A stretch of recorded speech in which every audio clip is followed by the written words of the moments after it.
je suis M. Raoul Ovono Abesselo, je suis le président du collectif républicain pour la défense d'Oligui Nguema, en abrégé Cordon. Alors, le Cordon se réunit ce midi pour dresser un bilan d'étape de ses activités et tracer les perspectives d'avenir, surtout au moment où, comme nous le savons tous, la date de la prochaine élection présidentielle est connue, c'est-à-dire le 12 avril 2025. Le Cordon considère qu'il ne suffit pas de remplir des stades avec des badauds, qu'il ne suffit pas de faire des marches, qu'il ne suffit pas de recourir à des petites phrases assassines pour faire élire un président à une élection présidentielle. Il y a lieu de faire preuve de praxis, il y a lieu de faire preuve d'opérationnalité en garantissant une réserve d'électeurs sûrs pour le candidat que l'on aura choisi. Par conséquent, le Cordon s'est donné pour mission de faire enrôler au moins 15 000 primo-électeurs sur l'ensemble du territoire national.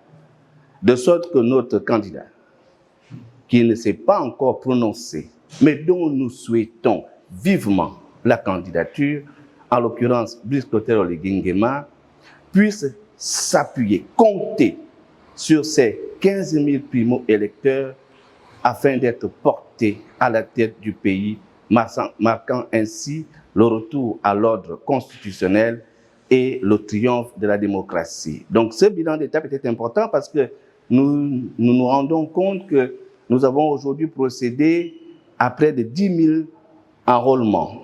Il nous reste encore quelques jours et nous nous réjouissons de la prorogation du délai de cette opération de révision des listes électorales par le ministère de l'Intérieur.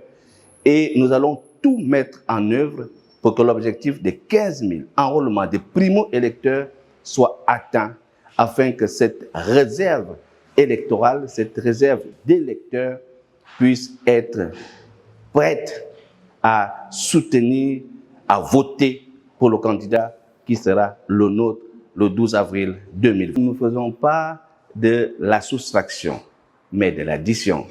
Par conséquent, toutes les structures, toutes les associations qui soutiennent le président de la transition sont pour nous des partenaires. Et nous pensons qu'il est important de faire preuve d'union, de faire preuve de cohésion pour apporter le meilleur soutien possible, le meilleur soutien efficace possible au président de la transition. Donc nous ne faisons pas dans la soustraction, nous faisons dans l'addition. Mais par contre, le Cordon considère qu'il apporte un soutien intelligent au président de la transition, qui sort en quelque sorte des sentiers battus et qui s'écarte de l'agitation stérile, sans efficacité pratique sur le terrain.